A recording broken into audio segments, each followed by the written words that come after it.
Audiolibros en 15 minutos. Suscríbete al canal y explora un nuevo libro cada día. El conflicto suele ser el resultado de demasiada cercanía o de demasiada distancia. ¿Alguna vez has pensado realmente en cómo surgen los conflictos? Las razones específicas varían, pero por lo general, el conflicto se produce cuando uno se siente amenazado.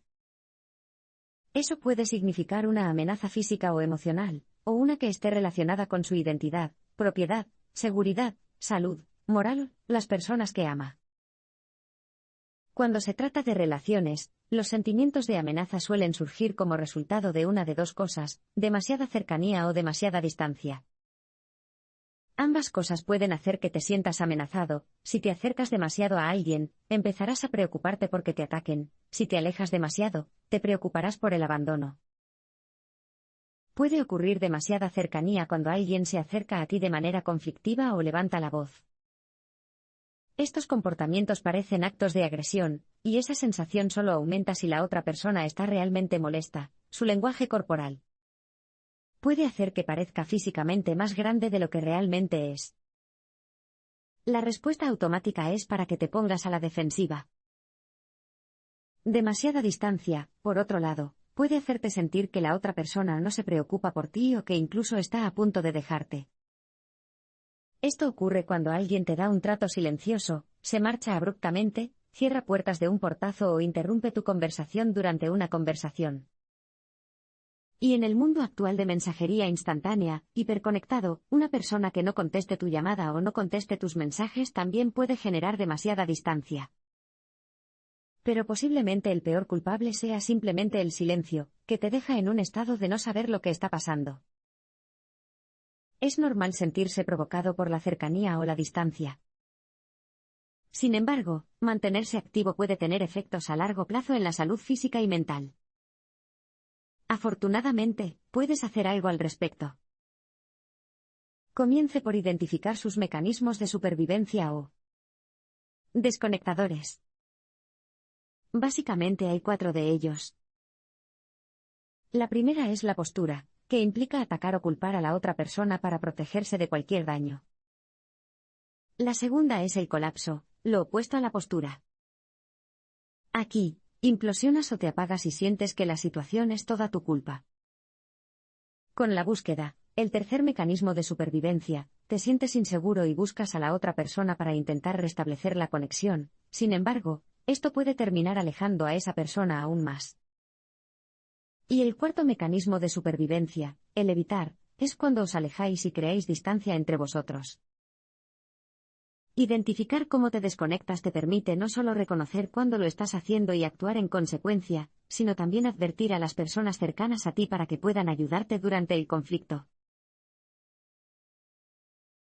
La resolución de conflictos comienza por identificar a alguien con quien se quiere llegar a cero. ¿Tienes algún problema sin resolver con alguien en tu vida? Si eres como la mayoría de las personas, probablemente sí, y es probable que dejar las cosas sin resolver con esa persona sea un lastre innecesario para tu energía emocional. Si es así, es hora de llegar a cero, pensando dentro de la caja. ¿Cómo? Bueno, empieza por coger un bolígrafo y una hoja de papel. Entonces es el momento de sentarte y crear tu primera caja de conflictos. Para crear un cuadro de conflicto, dibuja un cuadro y sepáralo en 9 filas. En la fila superior, escribe el nombre de la persona con la que tienes un problema sin resolver. Luego, en la siguiente fila, escribe hasta 5 palabras que describan lo que esa persona hizo o dejó de hacer. En la tercera fila, describe cómo te sientes cuando piensas en la persona, cabreado, molesto o ansioso, por ejemplo.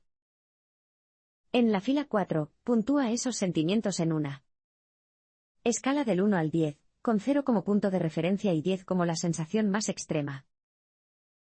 En la quinta línea, agrega cuánto tiempo ha durado el conflicto.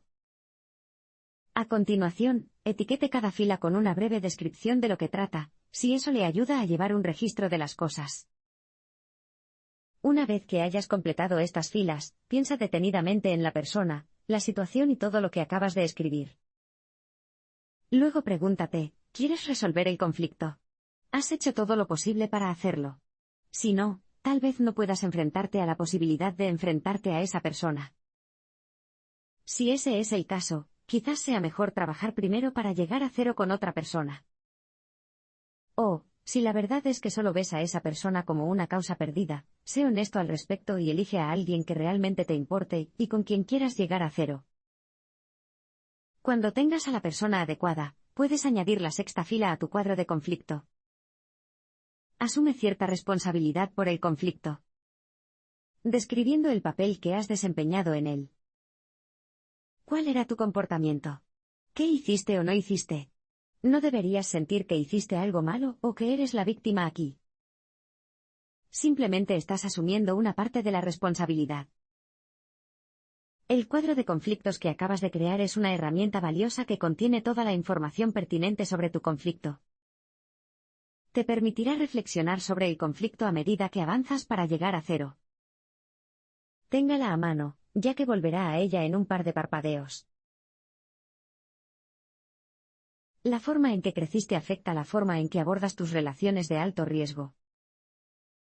¿Sientes ansiedad cuando tu pareja no responde tus mensajes de texto? ¿Sientes a veces que quieres alejarte del ruido del mundo y encontrar un espacio para ti lejos de otras personas, incluidos tus seres queridos? Este tipo de sentimientos surgen de su modelo relacional, es decir, de las huellas de experiencias pasadas con relaciones de alto riesgo. Esas son sus relaciones con su familia, sus buenos amigos y su pareja, y afectan la forma en que se relacionará con los demás por el resto de su vida. Comprender tu modelo relacional personal es importante si quieres poder llegar a cero después de un conflicto. Incluso si no tuviste buenos modelos a seguir cuando eras niño, esta comprensión te ayudará a empatizar durante el conflicto. La base de su modelo relacional es su relación de apego, es decir, su relación principal. Estableciste una relación principal con al menos un cuidador, la persona o las personas en las que confiabas para mantenerte con vida cuando eras solo un bebé. Su experiencia de vida, especialmente lo bien que le vaya con las relaciones, depende de qué tan seguro se haya sentido durante su infancia. ¿Y qué hace que la infancia sea segura? Una relación de apego segura. Para que una relación de apego sea segura, debe satisfacer sus 4 necesidades relacionales. Debe sentirse apoyado y desafiado, seguro, visto y consolado. Esto proporciona una base estable para la edad adulta. Cuando te conviertes en adulto, tú y las personas con las que formáis relaciones de alto riesgo satisfacéis mutuamente las necesidades relacionales del otro. Cuando eras niño, tus cuidadores te devolvían a un buen lugar después de los conflictos, y eso aumentaba tu confianza. Pero, por supuesto, no todo el mundo se identifica con eso. Si su cuidador estaba demasiado lejos o demasiado cerca, probablemente desarrolló un apego inseguro. Esto puede hacer que te desconectes emocionalmente. Sientas que las relaciones no son seguras e incluso te sientas desconectado de la vida. También te vuelves incapaz de resolver conflictos en tus relaciones de alto riesgo. Ahora, los problemas no resueltos en las relaciones, llamados desconexiones, son normales. Sin embargo, resolver los problemas mediante un proceso de reconexión eventualmente lo llevará a cero, un estado de conexión. La forma en que ahora abordas este ciclo de reparación de conflictos, que va de una conexión a otra, y luego a la reconexión antes de volver a la conexión, se ha visto influenciada por la forma en que los adultos de tu vida lo hacían cuando eras niño. Algunas personas se sienten desconectadas toda su vida, incluso con sus 500 amigos de Facebook. Pero no tienes que pasar la vida siendo esclavo de tu modelo relacional. Al aprender a resolver conflictos, puedes reconfigurar tu cerebro para que comprenda el ciclo normal de reparación de conflictos, y convertirte en dueño de tu propio destino relacional. La resolución de conflictos requiere que comprenda el precio de evitarlos. Según la autora y experta en cuidado personal Cheryl Richardson, si evitas los conflictos para mantener la paz, inicias una guerra dentro de ti mismo. A menudo, los niños sienten que tienen 2 personalidades. El primero es libre, salvaje e inocente, el verdadero yo, mientras que el otro se ve limitado ante las amenazas percibidas, y se ajusta a las reglas del entorno en el que se encuentra, el yo estratégico. Estas dos personalidades suelen ir en direcciones diferentes y crean conflictos internos, que más adelante en la vida pueden hacerte sentir que algo no está bien. Cuando experimentas conflictos en tu vida adulta, tienes la oportunidad de acercarte a tu verdadero yo. Esa es una razón para morder la bala y afrontar los conflictos en la vida en lugar de evitarlos. ¿Estás listo para empezar a lidiar con los conflictos en tu vida? Toma tu caja de conflictos y mira el nombre de la persona que escribiste allí. Si quieres resolver tu conflicto con esa persona, entonces, siendo realistas, tienes dos opciones. La opción A es sumergirse y ser sincero, pero hacerlo de manera imprudente es arriesgado, y el peor de los casos es que termine la relación. La opción B es seguir como siempre, evitar el conflicto y mantener la paz. Eso puede sonar atractivo, pero si el conflicto continúa y no expresas tu verdadero yo, eventualmente se volverá demasiado y la verdad saldrá a la luz de todos modos. Entonces tendrás tres problemas entre manos: el conflicto inicial en sí, el conflicto interno provocado por tu evitación, y el nuevo conflicto que acabas de crear. Eso es el aumento del conflicto, y la opción B, es decir, evitarlo, solo lo crea más y más. Para ver por qué, vuelve a tu cuadro de conflictos. Por ahora, omita la fila 7. En la fila 8, escribe lo que temes que haga la otra persona si dices la verdad, por ejemplo, culparte, interrumpe tu conversación o te vas. Luego, en la fila 9. Anota cómo te sentirás si estos temores se cumplen. Usa frases en primera persona si puedes, por ejemplo, me sentiré herido. Cuando exploras tus miedos de esta manera, es fácil ver que cuando eliges la opción B, evitarlos, lo que realmente haces es protegerte de las consecuencias de alzar la voz. Afortunadamente, existe una opción C, aprender a resolver conflictos correctamente. Esto te permite ser tu verdadero yo y volver a la conexión que deseas. Al enseñarle cómo lidiar con los conflictos, la opción C lo mueve de la opción B a la opción A, es decir, de la evitación a la honestidad. Para resolver conflictos, aprende a vivir con tus propias incomodidades, y con la forma en que la otra persona experimenta el conflicto. Las relaciones fracasan porque, como dice el autor, la gente no sabe cómo resolver sus problemas. En otras palabras, las personas no saben cómo manejar sus propias reacciones ni las de la persona con la que están en conflicto.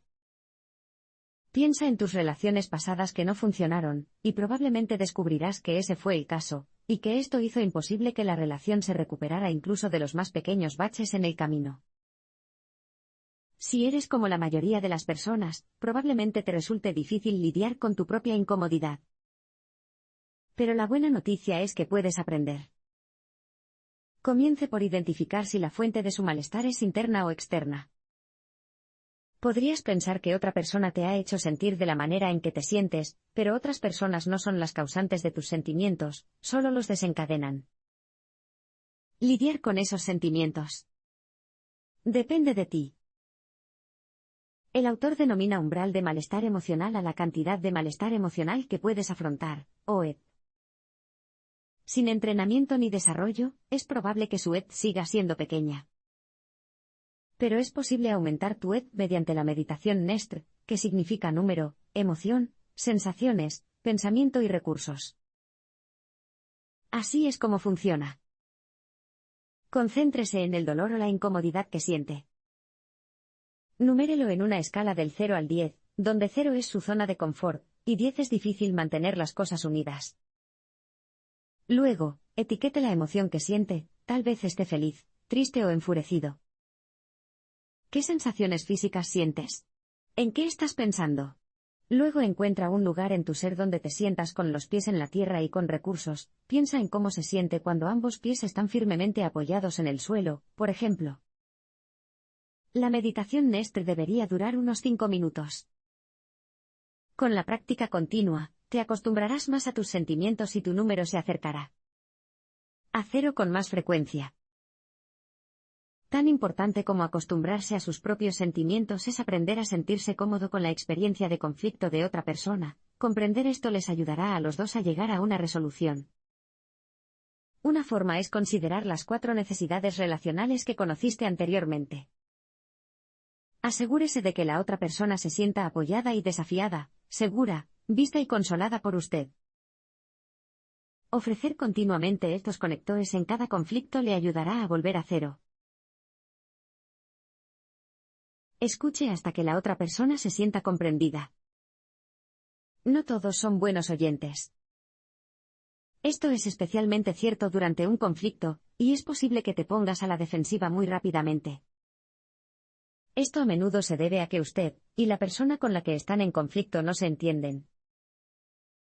La herramienta del autor para entender a la persona con la que estás en conflicto se llama LUFU, que son las siglas de Listen Until They Feel Understood.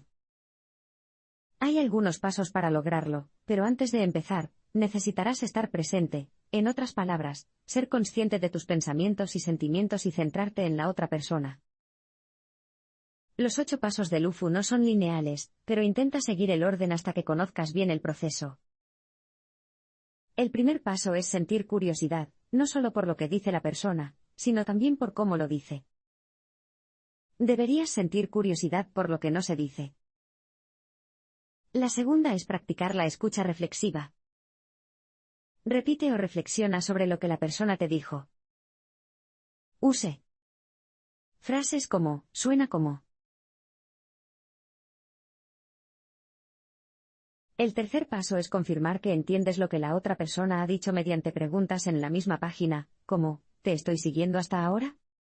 En cuarto lugar, practique la escucha activa.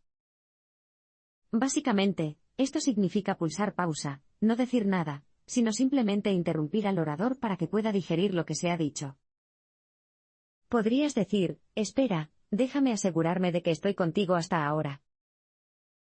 El quinto paso, empatizar, suele ser el más difícil.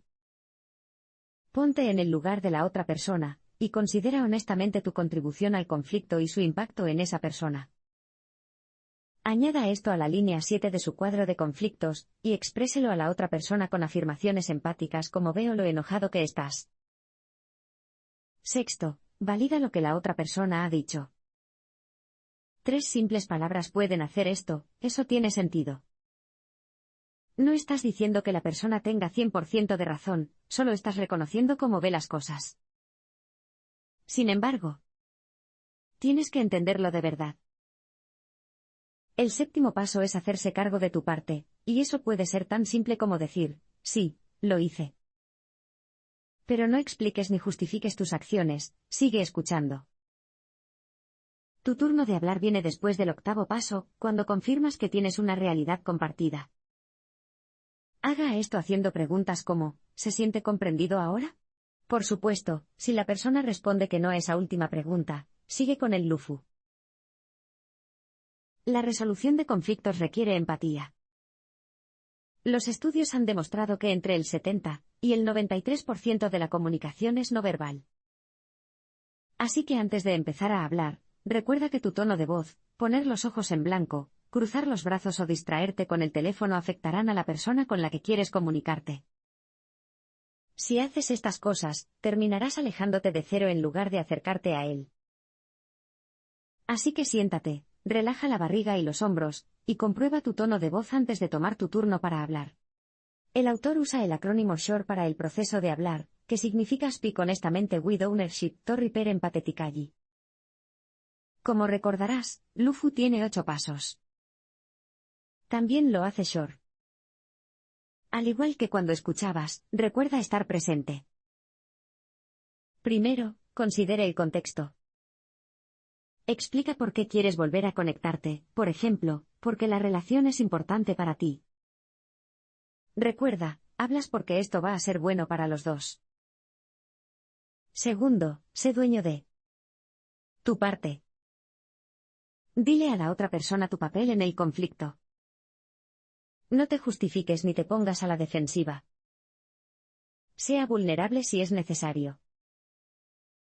El tercer paso es empatizar con la otra persona, tal como lo hiciste durante el LUFU.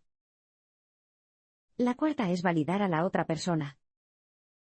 Es similar a lo que hiciste durante el LUFU, excepto que durante el LUFU validas cómo se siente la otra persona. Durante SHORE, estás validando lo que están pasando. En el quinto paso, comparte el impacto que el comportamiento de la otra persona está teniendo en ti. Hable sobre hechos u observaciones sobre la acción o la falta de acción de esa persona. Luego sobre cómo te afectó, usando frases como yo siento. Como sexto paso, puede hacer una solicitud de cambio de comportamiento. Por ejemplo, si la persona suele llegar tarde, podrías pedirle que te avise en el futuro si no llegará a tiempo. Ayuda si empiezas por decir algo que primero cambiarás en tu comportamiento. Luego, habla sobre las lecciones que has aprendido. También, puedes escribir estas notas en un diario y compartirlas con la otra persona. ¿Qué lecciones aprendieron juntos? Por último, colabore para acordar cómo puede avanzar. Cree acuerdos o un plan de conflictos.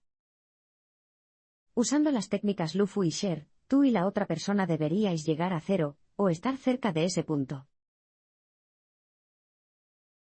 Entender los 5 conflictos más comunes le ayuda a resolverlos. ¿Alguna vez te has dado cuenta de que, en las relaciones románticas a largo plazo, después de dejar atrás el período de luna de miel, pequeñas cosas como que tu pareja deje la parte superior del tubo de pasta de dientes comienzan a molestarte? O peor aún, ¿te das cuenta de que tus valores son diferentes o que hay cosas que no te gustan de esa persona? Lo mismo sucede en las familias, las amistades cercanas e incluso en el lugar de trabajo. Cuando no sabes cómo resolver un conflicto, los resentimientos pueden agravarse. Pero, afortunadamente, la mayoría de los conflictos se reducen a 5 escenarios comunes y, cuando los entiendes, puedes resolverlos mejor. En primer lugar, están las peleas de superficie. Se trata de peleas por cosas superficiales, como apilar el lavavajillas o no devolver los mensajes. Ten en cuenta que puede haber algo más detrás del conflicto, por lo que identificar por lo que realmente estás luchando es clave para resolverlo. En segundo lugar, están las proyecciones sobre la infancia. La proyección ocurre cuando tomas una experiencia pasada negativa o positiva, y la proyectas en otra persona en el presente. Si tu padre siempre te criticaba, por ejemplo, podrías tener una tendencia a pensar que otras personas también lo hacen en tu vida adulta. Cuando te des cuenta de esto, reconócelo a tu pareja diciéndole algo como, a veces imagino que me estás criticando. En tercer lugar, es posible que tengas peleas de seguridad. Por lo general, uno o ambos miembros de la pareja sienten que el otro no está completamente en la relación. Las peleas sexuales y por dinero a menudo entran en esta categoría. Tal vez dependas económicamente de tu pareja, lo que te hace sentir inseguro. Ese sentimiento puede hacer que no quieras tener intimidad con tu pareja. Sus peleas continuarán hasta que ambos estén 100% comprometidos con la relación. En cuarto lugar, es posible que tenga diferencias de valor. Te importan mucho tus valores, cosas como la monogamia, la paternidad y la religión, pero notas que tu pareja no comparte esos valores. Puedes superar estas diferencias estableciendo el contexto, por qué quieres volver a conectarte, y luego aceptando enfrentarte a esas diferencias. Escúchense y compréndanse unos a otros, y estén abiertos al cambio o al compromiso. Y quinto, los resentimientos pueden surgir cuando intentas cambiar a alguien o cuando alguien intenta cambiarte a ti. Si no cambias, esa persona se resiente contigo, y si lo haces, te molesta a esa persona. Si dejan claras sus expectativas mutuas, pueden negociar y encontrar un resultado mejor que se adapte a ambos. Es posible que encuentre obstáculos para la reconciliación, pero puede aliviar el conflicto al llegar a acuerdos. Cuando eras niño, aprendiste a lidiar con los conflictos observando a los adultos que te rodeaban. Pero ahora, debes asumir la responsabilidad de cómo lo haces en lugar de confiar en lo que has aprendido. Piensa por un momento en tu propia experiencia. ¿Los adultos lo consolaban cuando ocurría un conflicto? ¿La gente era dueña de su parte en la situación? ¿Hubo una disculpa y quién la inició? ¿O simplemente encontraste distracciones como deportes, comida, juegos o amigos para desconectarte del dolor? Hay muchos obstáculos para la reconexión que muchos adultos utilizan como estrategias de afrontamiento. No son eficaces y demuestran la incapacidad o la falta de voluntad para resolver un conflicto. Atribuir culpas, por ejemplo, no es más que una forma de adoptar la postura de la que has oído hablar en un abrir y cerrar de ojos. Traslada la responsabilidad y las soluciones al conflicto a algún lugar allá. Si, por otro lado, te culpas a ti mismo, eso es una forma de colapso. El resultado es que pienses que todo es culpa tuya y de tu responsabilidad, de nadie más. Puedes contrarrestar estos dos obstáculos asumiendo la responsabilidad de tu parte en el conflicto. ¿Y disculpas? La mayoría de las veces tienen prisa. No llegan al meollo del problema, la falta de comprensión entre dos personas. Pero si sabes cuándo usar tus disculpas y eso funciona para la otra persona, puedes llegar a cero. Sin embargo, a menudo debe esperar hasta el final de un proceso de LUFU. Estos obstáculos se pueden superar mediante la concertación de acuerdos. Esto le ayuda a dejar de ser reactivo y a llegar a cero más rápido. Deberías ponerlos en práctica en tus relaciones de alto riesgo tan pronto como puedas. Por ejemplo, un acuerdo prenupcial ayuda a proteger a ambas partes en un divorcio, y un acuerdo de paternidad compartida puede aclarar cuándo los padres pueden recoger y dejar a sus hijos. En los negocios, los socios también necesitan acuerdos legales para proteger a las partes si la asociación se vuelve contenciosa. También puede considerar la posibilidad de llegar a un acuerdo para llegar a acuerdos claros. No querrás encontrarte en conflicto con una pareja sobre lo que realmente significa el acuerdo. Y, por supuesto, es esencial que ambos acepten asumir su papel en cualquier conflicto futuro y que se respeten mutuamente al comunicarse.